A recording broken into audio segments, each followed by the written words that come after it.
So the biggest tournament in Australia, Clash of Kings, is coming up and it's being held in Canberra. Tickets are still available. It was a fantastic event when I went 2 years ago, and I highly recommend everyone go that is in Australia. Or if you're slightly more international but close to Australia, come along too. Now, I unfortunately can't go this year, but I will help those around me get as good as they can so that they can represent our region well. So Yan is one such person coming from our region, going up to Canberra with his new ogres that he's been painting over the entire year. It has been his kind of New Year army using the new sculpts offered by Mantic, which are fantastic. And there'll be some pictures of that to show. So let's get into the army list. What am I bringing? Well, we have seen my Undead before. These have been from Convict, and I've just tweaked it a little bit. So we'll go into the list. We've got 2 regiments of zombies, 1 troop of wraiths, so all chaff. Then we have 2 regiments of Soul Reaver infantry, 1 horde of wights, and then a horde of werewolves. They're back in the list. They're not very popular, but they did get a points reduction, so I'm trying them out once again. Then we have 2 troops of Revenant cavalry, 1 regiment of Soul Reaver cavalry with Sir Jesse's Boots of Striding, 1 Revenant king with Surge 5, an Undead Army Standard Bearer, which has also got changes in Clash of Kings, so yeah, that means it has a Aura Wild Charge D3 for anything that has the skeleton keyword, and that includes anything that's a Revenant, which you'll see later in the list. And it's on an Undead horse with Trickster's Wand for Hex 2, so it can actually do something while just running around with that flag. It also is very inspiring now, which is very useful too. Then we have 2 Necromancers, one with Banechant 2 and Mindfog 2, and one with Heal 3 and Weakness 2. I'm starting to take more spells on my spellcasters because you can fully customize them now. They don't come baked in with a single kind of spell. That means that you're kind of limited. I try and now kit them out in a way that they'll use something every phase, because unless you've got Lightning Bolt, you're probably not casting that one spell every phase. Like Banechant, you won't cast at the start. So we've got Mindfog for the start to maybe get rid of a chaff unit or something, just put some pressure on or add Shattering to some shooting. And then Banechant for later, and then Heal to start off with, and then Weakness later. So that's kind of the duality I'm going for when I'm constructing my casters, but also just trying to make sure they don't get too expensive. And then to round out the whole list, I have my Dragon. It's a Revenant King on Undead Great Flying Worm with the Brew of Sharpness, and it has the skeleton keyword, so not only is it a flying speed 10 monster, Titan, it gets that Wild Charge D3 from the Undead Army Standard Bearer, giving it a threat range of 23 inches. So that I thought was fun, and I wanted to try it out. And so this is a whole army of 15 units and 24 unit strength, which is all perfectly good. For Yan's Ogres, he's got a nice mix of all kinds of units. We have a horde of shooters with fire oil, so that's against piercing and crushing against regeneration units, which I have none, so immediately useless, but it's only 5 points. And he has a horde of hunters, which are actually really good, as long as they're put in the right spot, and they've been given the Crocodog upgrade as well as the Staying Stone. We have 2 warrior regiments, so classic chaff for the ogres, 2 Siegebreaker hordes, classic hammer units for the ogres, 1 chariot troop, warrior chariot troop, so that's on a perfect square base. So when you give that the skirmisher's boots, which can only go on troops, that gets them it gives them nimble, which makes them nimble, obviously. So they get all around all the place, and being on a square base, it's very easy to just charge into something, and then the next turn just go, whoop, get around it, because they've got that double pivot. And then we have a Red Goblin Blaster, a Crocodog Wrangler for Hunter Down characters, and that through the legs rule, 2 Sergeants on Chariots with a heavy crossbow, which are perfect shooting platforms, especially with that elite. So the damage output that 2 Sergeants on Chariot can do is almost equal to that of a Shooter Horde, just because of that higher accuracy. Then we have a Berserker Bully, Nomagorok, and Kuzlo and Madfall. So there's quite a bit of ranged shooting in this list, but also a lot of close combat. So it's a very mixed arms kind of ogre list with stuff that can happen in every phase. So it's 14 drops and 23 unit strength, so definitely competing with mine in terms of those kind of scenario components. So a very solid list indeed. So I think it's not bad. It's not spamming Warlocks, not spamming Siegebreakers. It's got a bit of everything. And yeah, we'll see how my Undead, trying out some things like the Werewolves and the Wild Charge on the Titan will go. So while it probably would have been sensible to pick a scenario that's actually going to be in the Clash of Kings tournament, and maybe this is, I haven't checked, but we decided to try one of the new scenarios, which is Stockpile, which is a fun new scenario that utilizes stacks of loot tokens. So we have 1 stack of 3 and 2 stacks of 2 along the center line, and these stacks of loot tokens you can only pick up one a turn, and you can obviously accumulate them on the one unit, unlike in push, so you can score more, but you have to stay on that and pick up one each turn. So it's a bit of a twist on some of the other kinds of heavy token scenarios where they're all actually in the middle. And so, yeah, we wanted to try this out. I hadn't played it before. I played it quite a bit of Hold the Line. It's easy to set up, but we wanted to try this one out. So that's what we've got going on here. Now, for the terrain, we have 2 big hills, so one underneath the center stack of tokens, so right in the middle is a small hill, and then a big hill in front of my army here on the left, flat terrain here on the left that will not contribute to the game whatsoever, and a flat terrain, some little kind of sandy grit little area over here on the right. Then we have 2 forests, so pretty much the mirror image of each other, so slightly in deployment and reasonably large. And then of blocking terrains, we have this giant tower here with the obstacle sticking from it in between that and the forest, and then the other obstacles out here kind of in no man's land, and the final blocking terrain is sitting right here as if it was discarded, but that's what the Epic Dwarf map said, blocking off what is the far right flank. So going into deployment, I've utilized this forest, obviously, for my dragon. So I've plonked my dragon right here in the forest to get cover, and along with it is the Wild Charge D3 Aura Standard Bearer on Undead Mount. So that's the actual model. It's pretty cool. I got it in a crazy box, very useful. And so that's the combo there. Hopefully they'll be able to spy something, charge off, and fly out of the forest without being hindered. That's the whole plan. But also I get protected from all that shooting from the shooters and the sergeants. The rest of my army is a pretty standard kind of deployment. I have all my chaff in the front, so we've got Revenant Troop, and Wraiths. Wraiths in front of the Whites, and the Revenant Troops in front of each of the Soul Reaver regiments.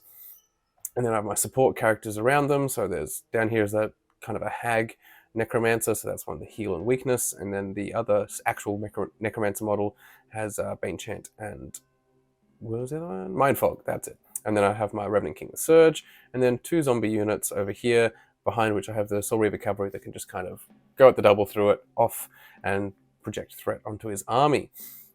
And then the one thing I'm trying out here is a big old bold flanking maneuver with the werewolves, because, you know, they're nimble, so you move your 18, turn and face, and that's what I'm going to hope to do with them, while I've got the dragon here kind of keeping an eye on things as well. So that is the whole setup for my army. And so for his army, we have an unbased but fully painted Berserker Bully over here, ready to go around the tower. We have Siegebreaker 1 and Siegebreaker 2, and what he does is he puts the warrior regiments in front of each of them, with also a chariot. So we've got one sergeant on chariot here, another sergeant on chariot here to have some threat projection and the chaff combo, but also allow the warriors to see something to charge off. So that's kind of, it seems to be his working plan in deployment, and I think it's pretty good. Maybe I should be staggering my stuff a bit more, but I am very scared of shooting because my Soul Reavers are precious to me.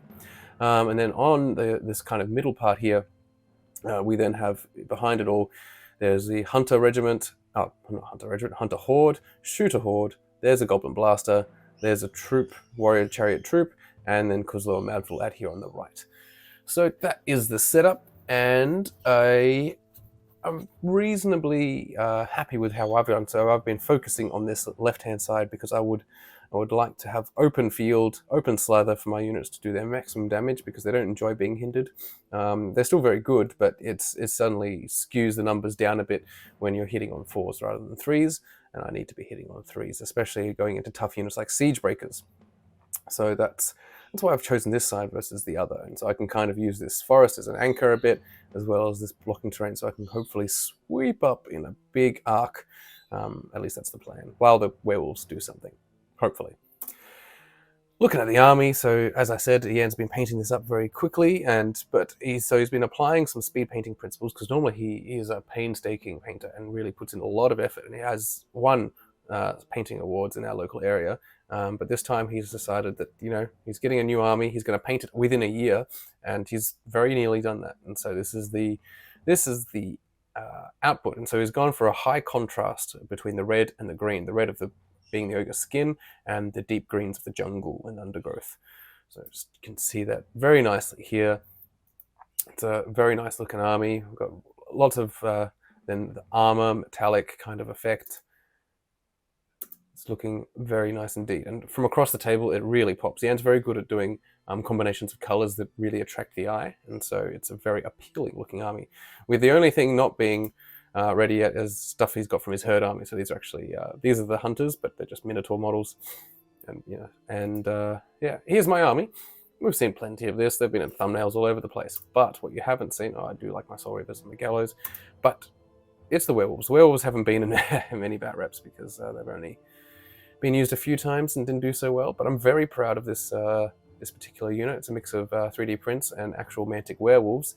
But what I'm proud of is the multi-basing, because I made a whole custom cave for this. So you can't see from this angle. I probably should move it to the other side. Also, that's Ardness Assorted, a very good combination of biscuits in Australia. Turn 1, well, it goes to Yan. So here's Yan's army to begin with, and here's when he's moving. It's almost like he's pointing, go. But yeah, everything moves forward apart from the shooters that stick back so they don't have to take that -1 because they do not have steady aim. So they're going to sit there and shoot while everything else is moving forward relatively slowly. And he's moved his chariot just to the right to then get some line of sight on where my werewolves might end up. So yeah, that's what it looks like. He gets a hex off. So he's Kuzlo's got hex. It's a really good, actually. It's hex 3, so it's actually a bit more reliable than the Trickster's one. So he managed to hex my own hexer with the Trickster's one, but thankfully he doesn't have the Trickster's one to destroy mine. So that's annoying, but that's okay. I don't need to do it. I would like to hex his Nomogrok. It's a perfect hex target, but you know, I'll do it next turn because I definitely need to be moving my Sandbarrow. Then the shooters go shooting. It's hitting on 6s, but they still manage to do 4 damage because they're high piercing. It's very effective against monsters, so yeah, not great for my Titan. And some other shooting, just kind of plinking around. We've got the sergeants who can see over the hill, but there's cover and stuff, so trying to shoot at my Revenant Cavalry and just doing 1 wound here. So just a little bit plinking off. And over there on the left, there goes the bully. So what we've got here, actually, this is my army. It's moved forward. So I've taken my turn 1, and I have moved up in a solid line, as I tend to do. So usually that means I'm keeping pace with my wraiths, because they're the speed 7. So we've got a nice line here. Nothing can charge in and get flanks. And I'm moved at the double with my Soul Reaver Cavalry, but I did not want to go too far and start giving off charges to multiple units. So I made sure it was really just the chariot that could go into my Soul Reaver Cavalry if it wanted to, with the zombies trailing behind, and hopefully we'll be able to hold up that bully. So that's the whole plan there. At this point, I've got my dragon in cover. He's healed back 1 wound.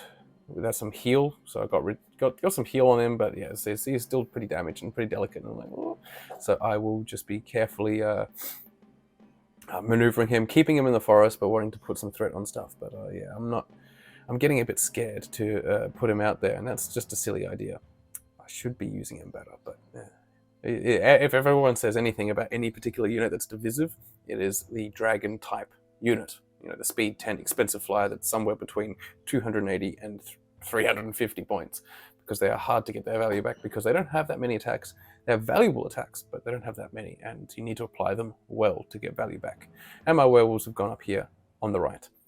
So that now it definitely can be seen by the chariots, but I'm not too fussed because it will definitely be hindered. So a hindered chariots is not much of a threat at all, especially it's just only a troop. So I am reasonably happy I can win that fight if they come in. Yes, all the things. So yeah, I'm on the hill, ready to go off down and hopefully take out something. Turn 2. And so in turn 2, he's not very aggressive. He doesn't take any charges. He just moves up slowly. So the left side of his army, moving up a little bit further. He's trying to get his siege breakers at least past some of the cover. He's not picking up the token here. Obviously he knows his chaff is going to die, so it's not worth picking it up and giving it to me. And he has his chariot also projecting threat as that's this whole little formation. And then Nomogrok, I think it's right behind. You can see his staff poking out there. The other half of the army doesn't want to breach that hill. It doesn't want to get in range of the Soul Reavers. So everything's staying back a bit further, with only the Revenant Cavalry able to be in range, which, yeah, that's how it is. And obviously the shooters remain back. So he's got lots of layers, and I think that's a very effective approach. Sometimes I tend to spread out a bit too much. I've obviously not done that here, but I do have a tendency to try and spread out with some of my deployments, and that's never usually worked out for me. Now what you'll notice is there's the Crocodile Wrangler. So the Crocodile Wrangler is actually it's a king on Morby, so it's just a spider. rider from Fantasy, but he's using that today as the crocodile, and taking my other spider that I use for 𝙤𝙧𝙚𝙨 as his 𝙤𝙧𝙚𝙨, because he's painting them up like literally as I'm making this battle report. And the chariot does go in, but I think I can win that fight. So there we go. So that's in, and the bully definitely coming around the flank, but I'm hoping that I can get my zombies at least a bit in the way, but he's keeping them out of line of sight. He hexes my heal weakness caster, so that's a little bit annoying, but considering this one doesn't have it doesn't have inspiring, it doesn't have a need to keep up with the army, so it could just sit there and still cast if I need it to. But yeah, it's pretty annoying. Hex there, getting hex used against me. I'm not used to this, because hex isn't a big thing in Australia. The sergeants lay down some fire into the revenants, and along with 𝙤𝙧𝙚𝙚, so yeah, definitely piling on the wounds onto these poor revenants, so they're taking 6 damage, which is a lot more. They're a lot more fragile now. And I take a bit more damage on my dragon, just keeping me in this kind of anxiety state where I want to get my value back, but I can see him just getting shot off. So yeah, all the different units for shooting. And in combat, well, the chariot just does 4 damage, so that's fine. 15, 17, I can take that on. So in my turn 2, this is the point where Yam's he felt like the game was done, because I charged off multiple different units all at once, so kind of trying to tie up everything at once. And usually this, when it happens in previous games, it's like very effective. But so on this side, pretty happy. We've got so we have a cavalry going into the warrior regiment chaff, because they couldn't fit there and go into the siege breakers. And then the only thing in range for these 2 Soul Reavers was this chariot, so I would definitely go in and take that out. That's the plan. And then to hold up the siege breakers, to make sure they don't just countercharge once I kill those warriors, I sent in the wraiths. So they're a very good chaff. They might even survive. So that's with that defense 6, they're perfect to send in. Over here, the revenants go to hold up both the warriors and the sergeant on chariot, so I've sent them in. This one probably won't last long, but at least they'll prevent any flank charges, because they could see, say, the Soul Reaver flanks, and I don't want that to happen. Now, this is the thing I'm not proud of. So I've sent in my dragon into 𝙤𝙧𝙚𝙚𝙨, and he's charged into, well, it was just one of the things in range. I could have gone into, say, here, into the chariot, but I thought, no, I need to protect my flanks, because obviously 𝙤𝙧 can see all kinds of flanks, and I want to stop that from happening. But in so doing, like, is it guaranteed that I'll kill him? Probably not. And now he is threatened by all kinds of stuff. If we look back here, there's hunters, there's obviously shooters that could just keep shooting him, and yeah. Sorry about that. So yeah, it's I'm not proud of this decision. Immediately as I did it, I was like, why did I do that? But I didn't mark where it was. And so these guys obviously countercharging with the werewolves. So, and the crocodile's back there. The zombies moving up, but it's not. I realized when I moved them, and then I measured, I'm like, oh, I need a perfect surge, because I don't have much surge in my army. So I realized I couldn't tie him up, and also I can't tie him up. He's a bloody nimble hero, so if he's got a charge, he's just going to get around and do it. So that's hopefully not going to be a problem. And so I've finally managed in turn 2 to hex 𝙤𝙧𝙚𝙚, so that's the first of many hexes I'll do across the game, where he won't be able to use 𝙤𝙧𝙚𝙚 to his full potential, especially as he likes to move him around a bit. And I did send off a mind fog to the crocodile wrangler. The idea being is that actually the ravenous lizard effect that comes from 𝙤𝙧𝙚𝙚𝙚 is already helping me in my favor of trying to just plink something off with a mind fog, and so with the shattering and the -1, it's even easier to just roll high and take them off. So that's why I've been using that mind fog already, of just trying to mind fog different things. And sometimes in previous games it does work, so I'm starting to find a good use for this spell, is just getting rid of those low nerve things that you sometimes see running around. And so yeah, we charge in, do 3 damage here, get a little health back, but yeah, it's expected. At least we got rid of some thunderous. Same here, 3 damage. So yeah, Revenant Cavalry doing reasonably well, considering they only have 8 attacks. And then over here, well, this combat, people normally cite the werewolves' weakness as their crushing 1. They've only got crushing 1. Oh, it's so hard to wound things, unlike compared to, say, whites. But most people don't complain about the melee 3+, because I gotta say, with my rolling, the melee 3+ is just not cutting it. I really, really could have used a melee 2+, because look at this roll. I don't normally take pictures of my rolls, but this was exceptionally bad in a situation that I thought they should do rather good. you know. So I managed to hit 6 times and do a total of 3 damage, which is definitely not enough to threaten a chariot, even if it's uninspired. So here I am, uninspired. We're both uninspired, but now the fight is definitely not in my favor, and he's going to hit me back one more time, this time not hindered, just a countercharge with its crushing, and I'm not looking forward to it because, yeah, werewolves are just a bit, yeah, well, the 15 and 17, they're still pretty good, but it's just, yeah, they don't have regeneration like lichen, so they just kind of take a lot longer to get their health back. And so here the whites, well, wraiths managed to do 3 damage, which is pretty good, so they're definitely holding up those siege breakers. And the soul reavers obviously managed to take out the chariot, so they've just drifted sideways so that they can start getting some charges in perhaps on siege breakers. But the real annoyance is the fact that I did not kill this warrior regiment. So I go in, again, roll really badly, and just do 7 damage, which is, you know, it's all right, but it's definitely not enough to secure their demise. And so now my Soul Reaver cavalry is not only stuck there, it's got a bully in its flank. And the idea was that it would kill it and then turn, and it would protect all my Soul Reavers. Like, no, it was supposed to be so much better. Like, I could turn enough that that would be in the front, and so would the siege breakers, and the siege breakers would just have to kill the wraiths, and then boom, I get to go in and get my first punch in. But now, oh, now it's not so good. So that's the turn 3 marker, which I should have deleted, but I did not. And it's not really turn 3 because then we realize that we still have one more fight to do. It was the dragon. So the dragon goes in, and you can see a very blurry 5 damage. So yeah, it's all right, but it's yeah, now it's his turn 3, and you can see this is a preceding what I said would happen. Turn 3 is happening here, and the chariot, which, you know, it's a bloody giant dragon. It's a giant chariot. It's an ogre on a chariot. It's height 4. You can clearly see, and it's still got its nimble, so, you know, it's just revenant cavalry, so it just zips around and goes into the flank of my dragon, which is why I shouldn't have sent it into Kuslo. The thing I was debating was whether my dragon should go into Kuslo and Madfall, or just get out of the forest, move, you know, turn to the left, move a whole 20 inches, and just look at the Berserker Bully. You know, maybe just pin that, just look at it. And that way I'm kind of out of this whole situation. The shooters won't be in rage anymore, and I'll be free from that whole, you know, just unfavorable matchups where I was just kind of looking at stuff and constantly getting shot.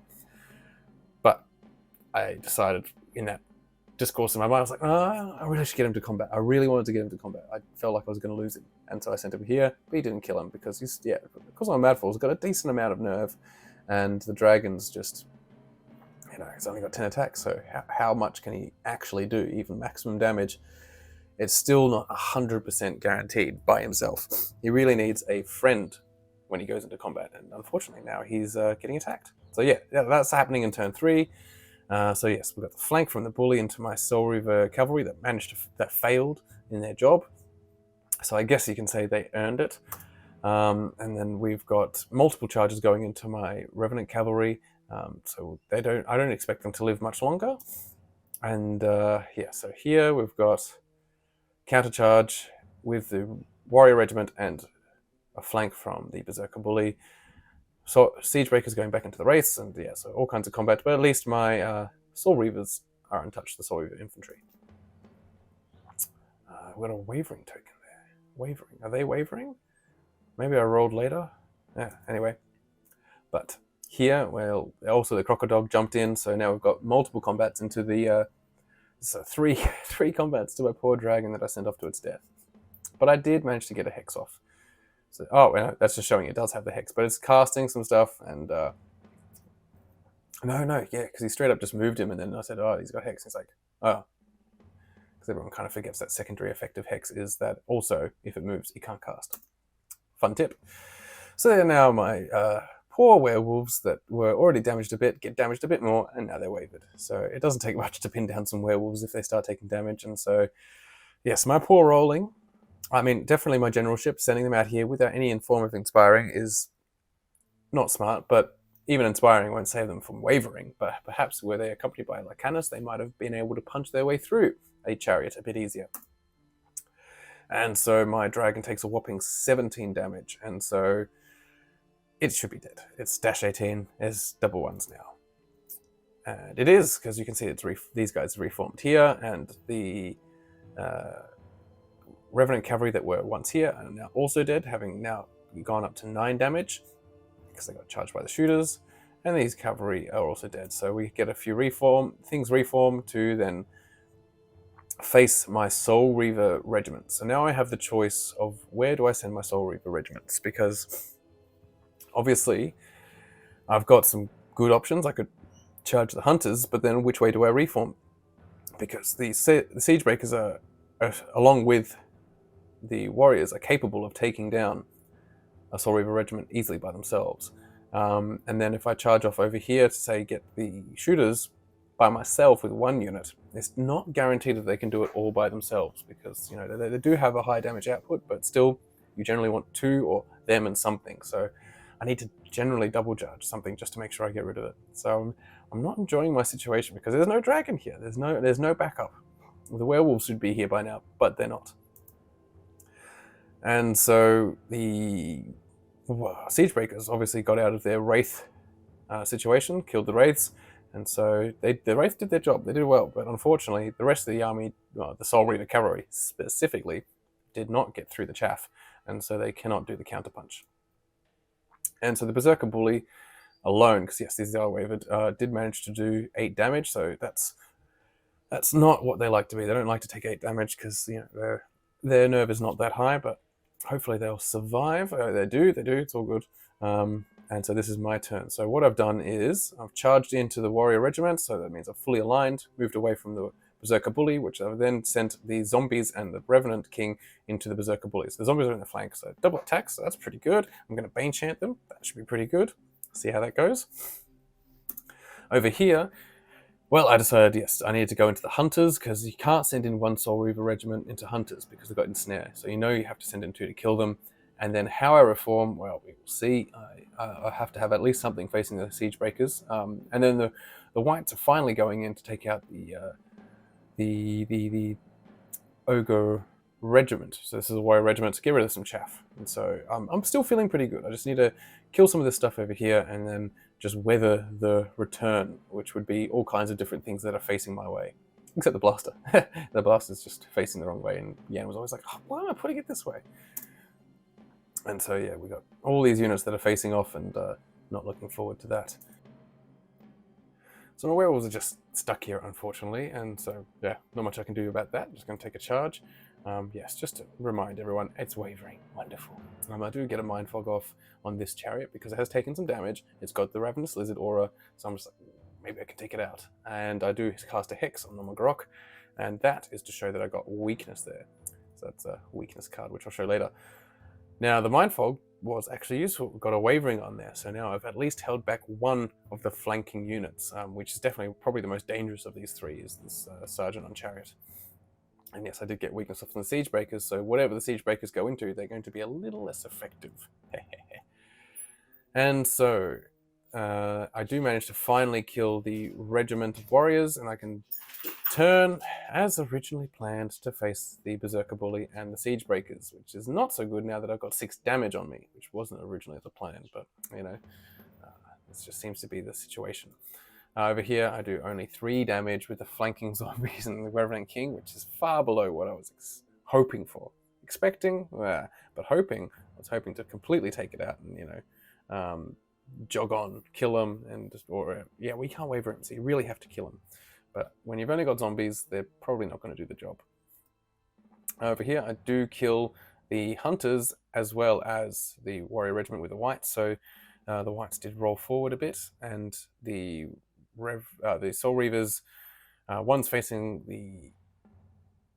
the Siege Breakers, while the other one turned 90 degrees to then face the Shooters and, well, now the Wavered Sergeant, Kuslo Madfall, Crocodog, all that kind of stuff. So hopefully we can survive that. Turn 4.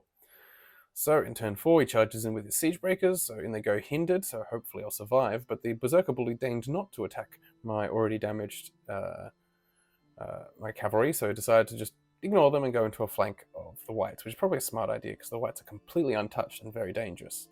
And so the Siege Breakers and the Berserker Bully have gone in there, ignoring my Soul Reavers, because they obviously think if you kill this, then you can just turn and deal with the Soul Reavers, because the Soul Reavers are just slightly inferior to the Whites in that they can be wavered. So he doesn't tend to worry about them as much. And he's used, it's a smart idea, he's used his 𝙤𝙧𝙚𝙚 to prevent being hindered on that charge, because he just positioned it there right at the edge of the forest so that they can only slide over that far. So they've charged in and not getting hindered.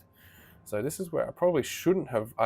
In my combat reform, I decided to roll forward with my white because I wanted to get that flank away from the view of things like the chariot. But the chariot was wavered. Not sure, I guess because I'm AFL, but they couldn't see it. So yeah, I really shouldn't have rolled forward. I should have either rolled back or stayed where I was, because then the siege breakers wouldn't have been able to charge me because they couldn't pivot from where they were with the Soul Reavers right up against them. So yeah, live and you learn. You gotta stagger things, and that's what good players do. They're all staggering. So that's what I should be doing, but I did not. But you know, that's the more you learn.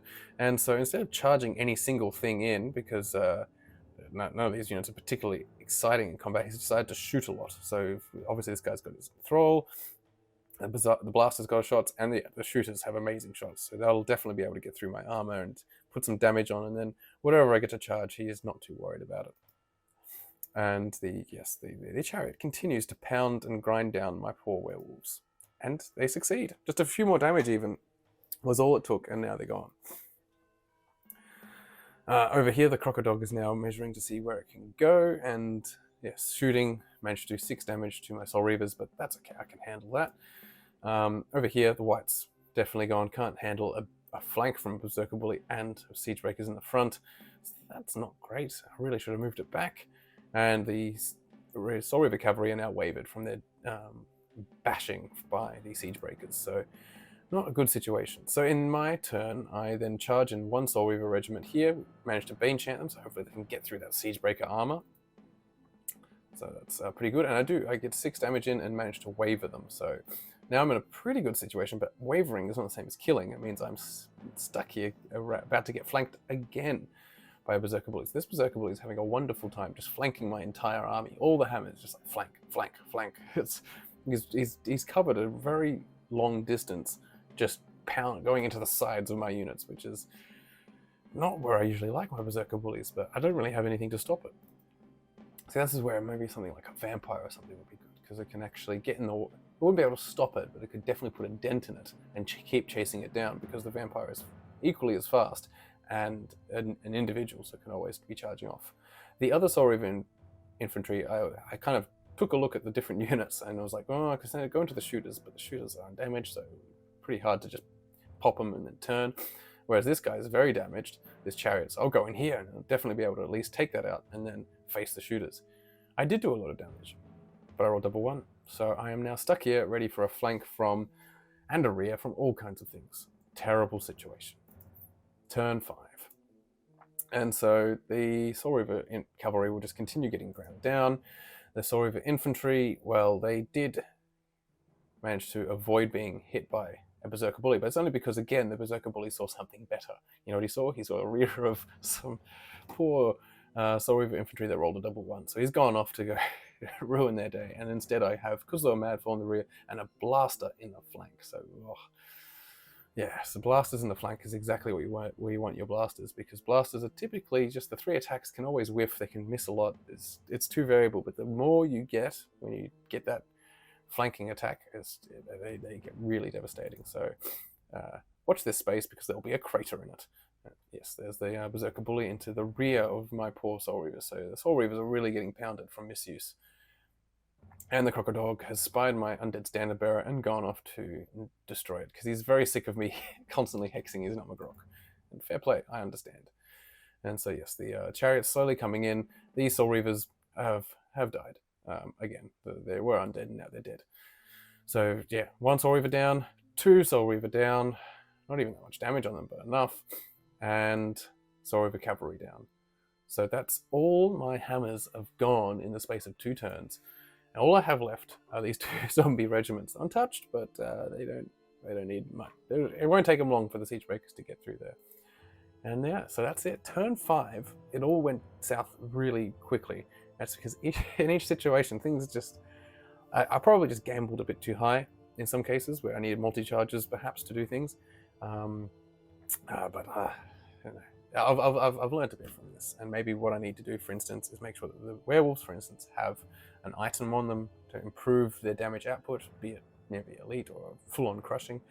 And I also just need to either use the dragon better or just not have the dragon in there and change it up to something else, because yeah, the whole speed thing was pretty cool to have that wild charge D3 just kind of threatening, like, whoa, you know, 23 inches, watch out, I could go here, I could go here. But when I made my choice, it still came down to my choice, and I chose to just send it into a combat by itself, when really I should be combo charging. So perhaps I should have gone in with the Revenant Cavalry into that into the chariot when it was over here, but that wouldn't have been a smart idea either. So really what I should have done, move it over and get into a better situation. Maybe I should have deployed it with the whole army, so it could just kind of project threat from within the army out, so that the army could move up with a bit of a whole bubble of, this is where my dragon could charge. And so, yeah, that's probably what I should have done. But funnily enough, that no tokens were getting picked up until, I think, yeah, 𝙤𝙧𝙚 picked up one. So really, it was just one token, and he's like, oh, we probably should be picking up tokens. But by this point, when everything's pretty much dead, he is free reign to go and pick up all the tokens. So this is where we called it. We said, that's enough. Stop beating the dead undead player. Ooh, but yeah, I definitely enjoy the game. I enjoy playing against his very nice looking ogre army. I'm looking forward to those last few units being done. He's got some really cool ideas for how he's going to represent things like the blasters and 𝙊𝙧𝙚𝙨. He's going to use like a 𝙤𝙧𝙚𝙚, the model from the salamanders, which is a really cool lizard. I mean, I don't mind the old 𝙊𝙧𝙚𝙚 model, but 𝙤𝙧𝙚𝙚 is like proper Jurassic Park, you know, raptor looking beastie. So yeah, looking forward to him finishing all that off and having a very beautiful army, and hopefully I've contributed in some way to his performance in Clash of Kings. If he does really well, it's because of me. If he does really poorly, well, it's because I was a poor opponent. But I did enjoy the stockpile scenario. It was very fun, in the fact that we ignored it the entire time and just got to play kill. So anyway, so if you enjoyed this video, please tell me, and also tell me where I went wrong, tell me how I should change my list, tell me how I should have used my dragon better. I'm happy to hear all the feedback on how I should be using this list so much better.